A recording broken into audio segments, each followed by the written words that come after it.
All right, let's talk about leadership. We're going to look at two fundamentally different ways to lead people. One is, well, all about managing tasks. The other, it's about inspiring people. To really get a feel for this, we're going to follow the stories of two different employees with two very different bosses, and, you guessed it, two completely different outcomes. So, let's jump right in. But first, I've got a question for you, and I want you to really think about it. What truly motivates you at work? I mean, is a paycheck really enough, or is there something more? That question right there is really the key to unlocking the huge difference between the two leadership styles we're about to break down. Okay, so let's start with our first case study. This is a scenario that might feel, well, a little too familiar for some of us. We're going to call it leadership as a transaction, and you'll see exactly why in just a moment. So let's meet Carl. Carl's a good employee, you know? He's diligent, he's working on this big new smartphone project for his company, and his whole approach is pretty simple. He does exactly what his boss tells him to do. No more, no less. Just gets the job done. And then, of course, there's his boss. Picture this. Every single day, the boss does what you might call a control walk. It's basically a quick lap around the office just to check for problems, make sure everything's on track. It's totally functional, right? All about the process. And really, their whole relationship, it's built on a super simple exchange. It boils down to this. Carl does the work he's told to do, and the company pays him. That's it. A straightforward deal. A transaction.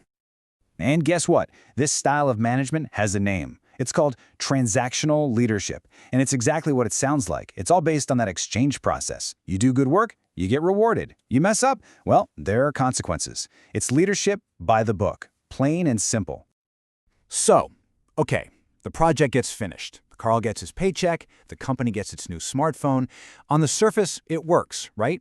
But let's look a little closer. Is Carl really motivated? Is he satisfied with his job? Do you think he'd ever go the extra mile? Nah, probably not. Why would he? Nobody's ever shown him the bigger picture or given him a reason to actually care. So if that's not really the ideal, then what is? Well, that brings us to our second case study. And this one, it paints a completely different picture of what leadership can look like.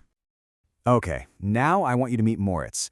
Now Moritz also works at a smartphone company, and his boss also visits him every day. But trust me, that is where the similarities end. The whole vibe, the whole feel of their interaction, it's just worlds apart. See, instead of just walking around checking for problems, this boss connects their work to something bigger, a real purpose. He actually tells the team, you need to know that with our product, the everyday lives of people out there are made easier. And just like that, wow, suddenly it's not just about building a phone anymore. It's about helping people. So, how does he do it? Well, this whole approach is built on 4 key behaviors. First, he inspires motivation. He does this by linking the day-to-day tasks to that big, meaningful vision we just talked about. Second, he provides intellectual stimulation. He's always encouraging them to think differently, to challenge the status quo. Third, and this is a big one, he shows individual consideration. He actually values them as people, not just as workers. And finally, he leads by example. His own passion for the work creates what's called an idealized influence. It's totally contagious.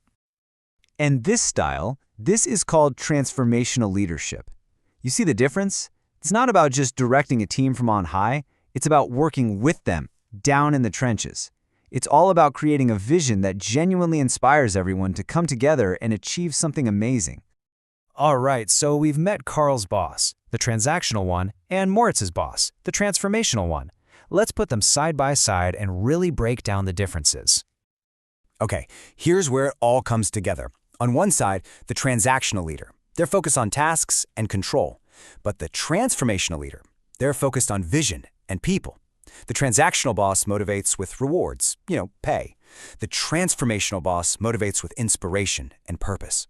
For one, the goal is just to meet objectives. For the other, it's to completely exceed expectations. And maybe the biggest difference? The relationship itself. It goes from being a purely professional exchange to one built on actual trust and respect. So after seeing these two styles in action, we have to ask the big question, which one is actually better? I mean, what really makes for good leadership? Well, you know what? The research on this is incredibly clear. I mean, study after study shows that the transformational style has a far more positive and powerful influence on staff. This isn't just some nice-sounding theory, folks. It's a proven, data-backed way to get much, much better results. So what's the big takeaway here? What does all this mean?